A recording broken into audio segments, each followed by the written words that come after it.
நலம் தரும் நல்லார் சித்த மருத்துவமனை, கிருஷ்ணகிரி, சென்னை. 255 அன்னை திருமண சீர்வரிசை பொருட்கள் 1,29,000 மட்டுமே. தமிழகம் முழுவதும் இலவச டோர் டெலிவரியும் உண்டு. உங்கள் Annai stores and furniture, Guduvancheri, Kallakurichi மற்றும் திருவண்ணாமலை. வள்ளுவம் நேயர்களுக்கு வணக்கம். அரசியல் பேசு நிகழ்ச்சிக்கு உங்களை வரவேற்பதில் மகிழ்ச்சி. நம்மோடு இணைந்திருக்கிறார் மூத்த பத்திரிகையாளர் திரு உமாபதி அவர்கள். சார் வணக்கம். சார் வணக்கம். நல்லா இருக்கீங்களா சார்? சார், இந்த தேர்தல் ரொம்ப டிஃப்ரெண்ட்டான தேர்தலாக இருக்குன்னு சொல்லிட்டு எல்லா பத்திரிகையாளரும் பேசிகிட்டு இருந்தாங்க. அந்த நேரத்தில் விஜய் அவர்கள் சொல்லியிருக்காரு, இந்த தேர்தல் 5 ஆண்டுக்கு ஒரு முறை நடக்கிற தேர்தல் இல்லை, 50 ஆண்டுக்கு ஒரு முறை நடக்கிற ஒரு தேர்தலாக இருக்கும். ஏன்னா நாங்கள் புதுசாக களத்துக்கு வந்திருக்கோம் அப்படின்னு சொல்லிட்டு சொல்லியிருக்காரு. எப்படி பார்க்குறீங்க அதை? அதாவது ஒரு மீம்ஸ் ஒன்று போட, நீ என்னப்பா லூஸு என்ன வேணாலும் பேசுவேன், நீ என்னப்பா பைத்தியம் இருந்தாலும் பேசுவேன்ற மாதிரி தான் இதை பார்க்குற மாதிரி இருக்குது. விஜய் ஒரு அரசியல் பைத்தியம், வாழ்வியல் பைத்தியம் கிடையாது, நடிப்பு பைத்தியம் கிடையாது, மற்றபடி அந்த வேறு பைத்தியம் கிடையாது. ஆனால் அரசியல் பைத்தியம் பித்து பிடிச்சி போய் பதவி வெறி பிடிச்சி, பணவெறியும் பதவி வெறி ரெண்டும் ஒன்றா பிடிச்சி தலையில் கிருகிருன்னு ஆட்டிகிட்டு இருக்கு. ஸோ அதனால் அந்த வேகத்தில் இறங்கியிருக்காப்புல வந்து. ஸோ இதுவும் பேசுவாப்புல, இன்னும் 100 வருஷத்துக்கு முன்னாடி அப்போ நடந்த தேர்தல், 500 வருஷத்துக்கு முன்னாடி எல்லாம் சொல்கிறது தான். விளையாட்டாக வேணால் எடுத்துக்கலாம், இல்லை இது ஒரு பொழுதுபோக்கான தேர்தலாக இருக்கும் எல்லாருக்கும். அதுதான் நிச்சயமாக அதிர்ச்சியாக தான் இருக்கும் விஜய்க்கு. ஏன்னா ஒரு சின்ன வயசுலேருந்தே ஒரு முதலமைச்சர் ஆகணும், ஜெயலலிதா படுத்தின கொடுமையில் கூப்பிட்டு உட்கார வச்சு கையை கட்டி நிற்க வச்சு சாயந்தரம் வரைக்கும் இருக்கும்போது, அப்போ முதல்வர் பதவினா இவ்வளோ இதாக, நம்ம ஒரு நடிகராக இருக்கும், நம்ம படம்லாம் பயங்கரமாக ஓடுது, இவ்வளோ கலெக்ஷன் பண்ணுது, நமக்கு ஒரு துளி கூட மரியாதை இல்லாமல் நம்மளை சாதாரணமாக ஒரு கேவலமான ஒரு ஜந்து மாதிரி நடத்துகிறோன்னா, அப்போ இந்த அம்மாவுக்கு எவ்வளோ தைரியம் வேணும்? அப்போ இந்த தைரியத்தை கொடுத்தது யார்? அந்த அம்மா ஒரு நடிகை, நம்ம ஒரு நடிகர், நமக்கு சீனியர் நடிகை, அவ்வளோதான். அந்த அம்மாவுக்கு இவ்வளோ அதிகாரம் எப்படி வருதுன்னா, பிகாஸ் ஆஃப் பொலிட்டிக்கல் பவர். அப்போ பொலிட்டிக்கலுக்குள்ளே வந்து சிஎம் ஆகிட்டோம்னா யாரை வேணாலும் நம்ம கூப்பிட்டு இந்த மாதிரி கையை கட்டி நிற்க வைக்கலாம் அப்படின்றது தெரிஞ்ச உடனே தான் அவருக்கு அந்த ஆசையே வருது, அரசியல் ஆசையே வருது.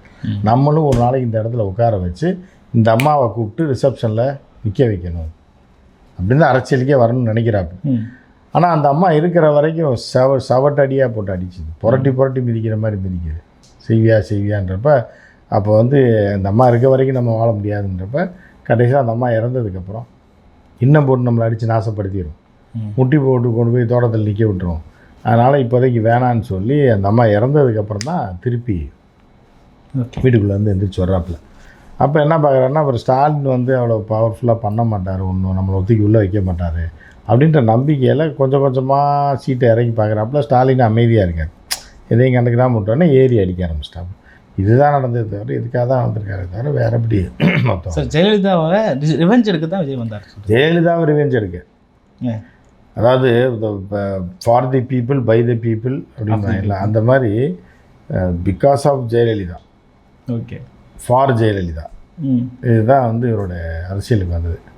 ஜெயலலிதாவால் அடி புரட்டி மிதி வாங்கிய ஜெயலலிதாவை பழிவாங்க வேண்டும் என்று ஜெயலலிதாவே வந்து இது மாதிரி நிற்க வைக்கணும், நம்ம சிறையில் தள்ளணும், என்னை வந்து காலையிலேருந்து சாயந்தரம் வரை கை கட்டி அதுவும் ஊட்டியில் நான் எவ்வளோ பெரிய ஹீரோ, 5 ஸ்டார் 7 ஸ்டார் ஹோட்டல் இல்லாமல் நான் வரவே மாட்டேன் ஊட்டிக்கு, அதே ஹீரோவை தெருவில் நிற்க வச்சு தேயிலை தோட்டத்தில் கையை கட்டி இப்படியே. சார், கிட்டத்தட்ட 1 கிலோமீட்டர் நடந்தாங்கன்னு நினைக்கிறேன் சார். ஆமாம், நடந்து கார் உள்ளே விட மாட்டேன்னு சொல்லி 1 கிலோமீட்டர் உள்ளே நடக்க வச்சு. அதாவது இந்த மாதிரி ஒரு அசிங்கம் இன்றைக்கி வரைக்கும் விஜயை தூக்கத்தில் தட்டி மேடம் கூப்பிட்றாங்கன்னா பதறி அடித்து எழுந்திரிப்பாங்க. அந்த மாதிரி வந்து மனசில் ஆழமாக பதிஞ்சு போச்சு. இந்த அளவுக்கு நம்மளை வச்சு நாசப்படுத்தி இது பண்ண இந்த ஜெயலலிதாவை நம்ம ஒரு நாள் பழி வாங்கணும் அப்படின்னு தான் பண்ணாப்புல. திருப்பி இறங்க அடிங்க போது வேணாம், நம்ம வாழ்க்கை நாசமாக போயிடும் அன்போயிடாப்புல. இப்போ திருப்பி அந்த இடத்த பிடிக்கணும், அந்த பவரை நம்ம வந்து ருசிக்கணும் அப்படின்னு. இதில் கூட கோடாலியில் ரத்தத்தை நக்கிற மாதிரி இருக்குது. ஆமாம், இப்போ எவ்வளோ கொடூரம் பாருங்கள். கோடாலின்றது ஒரு அந்த மாதிரி கோடாலிலாம் வீட்டில் இருக்காது, எங்கேயும் மனிதன் வச்சிருக்கவே மாட்டாங்க, தேவையும் கிடையாது. அந்த கோடாலி எடுத்து ஒருத்தர் நக்கிறான்னா எவ்வளோ பெரிய சைக்கோவாக இருக்கும். அதாவது ரத்தம் வர இருக்குது சார், ரத்தம் வர இருக்குது. அதை தான் சொல்கிறேன். அப்புறம் வெறும் கோடாலி என்ன துருப்பிடிச்ச இரும்பு நக்கிறதுக்காக கோடாலி வச்சுருக்காங்க, ரத்தத்தை நக்கிறான்னா அப்போ எவ்வளோ பெரிய சைக்கோவாக இருக்கும் அப்படி தான் நினைப்பாங்க. அதே மாதிரி அப்போ அரசியலில் அதே மாதிரி சைக்கோ தான். என்னைய அந்த அம்மா நிற்க வச்சுல 1 கிலோமீட்டர் நடக்க வச்சு கையை கட்டி நிற்க விட்டு நானும் எங்கள் அப்பாவும் நின்னோம்ல, அந்த ஆள் வயசானாலே நிற்கிறாரு ஓகே அப்படின்ற அளவுக்கு அந்த வெறி ஏறி போய் தான் அரசியலுக்கு வந்தார். வரும்போதே பழி சாவு அந்த அதாவது எல்லாமே சகுனம். அப்படி தான் ஒரு கோடாலியை நக்கிற மாதிரி ஒரு ஹீரோ வந்து போஸ்ட் அடிக்கிறான் அப்படின்னா கோடாலி வச்சிருக்க மாதிரி அடிக்கலாம். ஏன்னா ஒரு கொலை போர்ன்றது காலங்காலமாக இருக்குது. அதை போய் நக்குறான்னா எவ்வளோ கொடூரமானவனை சைக்கோவாக இருப்பான் பாருங்க. இப்படி ஒரு காட்சியை வச்சு எடுத்திருக்காங்க. ஸோ அந்த மாதிரி ஒரு சைக்கோ தான் விஜய் அரசியலில். அதனால் தன்னை பழி வாங்கியவர்களே நம்மளை நாசப்படுத்தியவர்களே மீண்டும் பழி வாங்குறப்ப அந்த அம்மா இறந்துருச்சு. யாரை பழி வாங்குறது? இப்போ யார் தலைமை பொறுப்பில் இருக்காங்க, யார் ஆட்சியில் இருக்காங்களோ அவங்கள பழி வாங்கணும்னு சொல்லி இறங்குறதுல இவங்க ஆளே செத்து போயிடுறாங்க ட்விஸ்ட்டில். புரியுது. அதுக்கப்புறம் இப்போ அதை நோக்கிய நகர்வு தான் இப்போ விஜய். Okay sir. ஆனால் ஜெயலலிதா அவர்களை ரோல் மாடல்னு சொல்கிறார் சார். அதுதான் இப்போ நான் இவ்வளோ நேரம் என்ன சொல்லிகிட்டு இருக்கேன், நான் என்ன நரிக்கதையாக சொல்லிகிட்டு இருக்கேன். ஜெயலலிதா மாதிரி கொடூரமாக அடித்து இப்போ என்னை எப்படி ஜெயலலிதா நிற்க வச்சோ அதே மாதிரி யார் ஆட்சியில் இருக்காங்க நான் ஆட்சிக்கு வந்து அவர்களை இந்த மாதிரி நிற்க வைக்கணும். நடிகர்கள் நிற்க வைக்கணும். நடிகர் ரஜினிகாந்தை கூப்பிட்டு நிற்க வைக்கணும் கையை கட்டி. புரியுதா? சூப்பர் ஸ்டார் நான் சொல்கிறேன் அப்படின்ட்டு ரஜினிகாந்தை பழி வாங்கணும். கமலஹாசன் கூட ஒதுங்கிட்டாப்புல. கமலஹாசனை பழி வாங்கணும். இதெல்லாம் உள்ளுக்குள்ளே ஆழமாக இருக்குது. சிவகார்த்திகேயன் சார். சிவகார்த்திகேயன் கூட இதை துப்பாக்கி எடுத்து கொடுக்குன்னா சிவகார்த்திகேயன் காலில் விழுந்துடாப்புல வீட்டில் போய். சிவகார்த்திகேயன் பெரிய எதிரிலாம் கிடையாது. ரஜினி, கமல், அதே மாதிரி திமுக, உதயநிதி ஸ்டாலின் இவங்களை பழி வாங்கணுன்றது தான் விஜயோட அந்த ஜெயலலிதாவோட ஆவி உள்ள புகுந்த மாதிரி தான் இருக்குது. Okay sir. எல்லா கட்சிக்கும் வந்து ஒரு எதிரி இருப்பாங்க. எதிரியை எதிர்க்கிறதுன்றது ஒரு யதார்த்தமான விஷயம். ஆனால் அனைத்து கட்சியும் சேர்ந்து என்னை எதிர்க்கிறாங்க. ஏன்னா நான் தான் லஞ்சத்தை எதிர்க்கிறேன், நான் தான் ஊழலை எதிர்க்கிறேன், அதனால் எல்லாரும் சேர்ந்து என்னை எதிர்க்கிறாங்க. அதாவது இருக்கிறதுலே ஊழல்லே வந்து லஞ்சம் வந்து ஒரு வேலை வாங்கி தரேன் கமிஷன் வாங்குற லஞ்சம் கிடையாது. ஊரை அடித்து உலையில் போடுற மாதிரி ஒரு கொடூரம் எதுவுமே கிடையாது. விஜய் ஒவ்வொரு ரசிகனுடைய ரத்தத்தை உறிஞ்சி தான் ரோல்ஸ் ராய்ஸ்லேயும் பென்ட்லேயும் போயிட்டுருக்கான். அந்த ஃப்ளைட்டில் போகிறதெல்லாம் ரசிகனோட ரத்தம். ஏன்னா அவனை உறிஞ்சி அவன் ஒரு கூலி தொழிலாளி, வேலைக்கு பார்க்காம படித்து பட்னியாக கிடந்துட்டு அவங்க அப்பா கூலி வேலை பார்த்துட்டு இருப்பான். அந்த பையில் இருக்க காசை திருடிட்டு போய் அந்த 1500 கொண்டு வைக்கிறது, அவங்க அம்மா தோட கழட்டு போய் 2000 ரூபாய்க்கு அடகு வச்சு அதை வச்சு படம் பார்க்குறதுனா அப்போ எவ்வளோ கொடூரமான காசு பாருங்கள். நல்லா சம்பாரித்த காசு கிடையாது, நல்லா வந்த காசு கிடையாது. இவ்வளோ கொடூரமாக சம்பாரித்து இப்போ ஒரு சுகபோக வாழ்க்கை வாழ்ந்துக்கிட்டு இவர் வந்து ஊழல் ஒழிக்கிறேன்னா எவன் நம்புறது சார்? ஆனால் அவர் சொல்கிறாரு அரசியல்வாதிகள் யாராவது வந்து அவங்களோட சொத்து விவரங்களை வெளியிட முடியுமா? இவர் லோயலா காலேஜில் படிக்கும்போது இப்போ புலி உருண்டை தின்னுட்டு தானே சுற்றி இருந்தார் காலேஜ் வெளியே. இப்போ எவ்வளோ காசு எப்படி வந்துச்சு? ரசிகர்களோட ரத்தத்தை குறித்து தானே வந்து நடித்தார் சார். அதான் நடித்தானா எது மித்தவனுக்குலாம் எப்படி அவ்வளோ காசு வருதா? இல்லை இவருக்கு மட்டும் ஏன் அப்படி வருது? அட்டையாக உறிஞ்சிடுது. டிக்கெட்டு 100 ரூபா டிக்கெட் 1500 ரூபாய்க்கு விற்கிறது பிளாக்கில். அந்த காசை அப்படியே வாங்குறது. ஒரு 100 கோடி ரூபா ஒருத்தூர்ல படத்தை 400 கோடி ரூபாய்க்கு விற்று ப்ரொடியூசரை தாலியாக இருக்கிறது. இப்படி எல்லா தாலியும் அறுத்து வந்த காசு தானே அது. நேர்மையாக சம்பாதிச்ச காசு அது. Okay sir. அந்த ஸ்டேஜில் பேசுகிறப்பவே அழுகிறப்போ சென்சிட்டிவான சென்டிமெண்ட் எங்கள் 2 பேருக்கும் எங்களுக்கும் மக்களுக்கும் இருக்குது அப்படின்னு சொல்லிட்டு சொல்கிறாரு. ஆனால் அதான் வந்து மக்கள்னு யாரை சொல்கிறாருன்னு தெரியல. எய்த்தாப்பில் இருக்க தற்கொலையை சொல்லுவார். அந்த 1000 பேர் 2000 பேர் இருந்தாலும் அவனை சொல்லுவார். அதான் சார் அழுகுறாரு சார். அப்போது வந்து சோஷியல் மீடியாவில் அது ஒரு ஸ்கிரிப்டட்னு சொல்லிட்டு 2-3 பேஜஸ் வந்து வெளியிட்டாங்க. ஆமாம், அதுதான் அதில் எழுதியிருக்கல, பார்க்கலையா நீங்கள்? 4வது நிமிடம் 2 அடி வலதுபுறமாக செல்லவும், அங்கே நின்று கண்ணீர் விடவும், 1.5 நிமிடத்திற்கு பிறகு மீண்டும் வந்து அதே கதையை தொடரவும் அப்படின்னு அதில் எழுதியிருக்கு. அதுதானே பண்ணியிருக்கேன். சாரி சொல்லவும் இதெல்லாம் எழுதியிருக்க. ஸ்கிரிப்ட் பண்ணி தானே அதை பார்த்து தானே படிக்கிறது சார். ஆனால் இன்னொரு பக்கம் வந்து ஃபேக்குன்னு சொல்கிறாங்க சார். அது பேக்குகள் ஃபேக்குன்னு சொல்லலாம். அது ஆனால் அது உண்மை தானே. அது அடுத்ததுலாம் உண்மை அதில் ஸ்கிரிப்ட்லேயும் இருக்கே. ஒரு அரசியல் கட்சி தலைவர் அப்படி பண்ண முடியுமா சார்? இந்த பண்ணிட்டார்ல, அதை தான் விஜய் யாருமே பண்ண முடியாத பண்ணுறது தான் விஜய். இதான் பண்ணிட்டார்ல. இல்லை ஸ்கிரிப்ட்லேயே இல்லாமல் விஜய் கிட்ட சொன்னாலும் செய்கிறதுக்கான செய்ய மாட்டார். அவர் வந்து எப்படின்னா ஸ்கிரிப்டில் டைரக்டரோட ஆர்டிஸ்ட் தான் அவர். ஸ்கிரிப்டில் என்ன இருக்கோ மாற்றி பேசவே மாட்டார். அந்த ஸ்கிரிப்டுக்காக உயிரை கூட கொடுப்பாரே தவிர அந்த ஸ்கிரிப்டை மாற்ற மாட்டார். அதில் முடிவு பண்ணிட்டாருன்னா ஒன்ஸ் அவர் முடிவு பண்ணிட்டாருன்னா அவரே கேட்க மாட்டார், அடித்து எழுத மாட்டார். என்ன தப்பு இருக்கோ ரைட் இருக்கோ ஸ்கிரிப்டோட போயிடுவார். வண்டியை கிளப்பிட்டாருன்னா போயிட்டே இருப்பார். அது என்ன முட்டாள்தனமான கதையாக இருந்தாலும் சரி, மடக்கூதி கதையாக இருந்தாலும் சரி, பாட்டுக்கு அது சொல்லிட்டு போயிட்டே இருப்பார். சார் ரசிகர்கள்லாம் ஒரு பெரிய அதிர்ச்சியில் இருக்காங்க சார். இவ்வளோ நாள் விஜய் பேசுனதெல்லாம் ஸ்கிரிப்டா அப்படின்னு கேட்குறாங்க சார். ஆமாம், அவங்களுக்கு இவ்வளோ நாள் தெரியலன்னா என்ன பண்ணுறது? எல்லாமே ஸ்கிரிப்டு தான். எல்லாமே அது பேடு பார்த்தீங்கன்னா இல்லையா, 2-3 சைடு பேப்பர். ஒருத்தர் பேப்பர் பறக்காமல் இருக்கிற ஒரு கல்லை தூக்கி வைப்பேன், இல்லை ஒரு வெயிட் இதை தூக்கி வைப்பேன். 3 பக்கம் அந்த பேப்பர் பறந்தால் என் வாழ்க்கையை நாசமாக போயிடும்டான்ற மாதிரி இந்த வடிவேல் மனநை கொட்டி விட்டுறாங்க. இல்லையா, அடுத்த வாரம் தான்டா கச்சேரி, அது வரைக்கும் என்னடா பண்ணுறது? இந்த மாதிரி பேப்பர் பறந்துச்சுன்னா எந்த ஊரில் இருக்கோன்னே விஜய்க்கு தெரியாது சார். ஆமாம்மா, வேலூர் மாவட்டத்துக்குள்ளே வந்திருக்கோன்னு தெரியும். அது என்ன பள்ளிக்கொண்டாவா இல்லை வேறு எங்கே, அந்த பேர்லாம் தெரியாதுமா.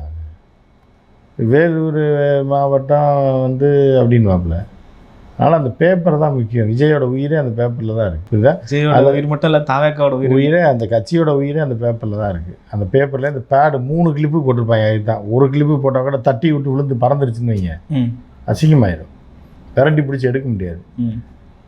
அதனால் அது 3 கிளிப்பு போட்டிருப்பாங்க, இது எவனும் கழட்டிட முடியாமல். ஆனால் நேற்று வச்சுட்டு போனதுனால அதை அப்படியே ஃபோட்டோ எடுத்தாங்க. ஃபோட்டோ எடுத்து எல்லாம் பரப்பி விட்டாங்க. ஓகே சார், மேலே கூரையெல்லாம் போட்டிருந்தாங்க சார். கூரை போட்டும் அந்த கூரைக்குள்ளே வேன் விட்டு தான் பேசுகிறார் விஜய். ஒரு மேடை போட்டு, கூரை போட்டாலும் சரி, இல்லை கூரை இப்போ இது போட்டாலும் சரி, மேடை போட்டாலும் சரி, அவர் வேனில் தான் வருவார். அந்த வேனை விட்டு இறங்கினாருன்னா விஜய் உயிர் அங்கே இல்லை. ராசியான வேணா சார்? ராசியான வேன் இல்லை, பிச்சு இவங்களே பீஸ் ஆக்கி விட்டுருவாங்க.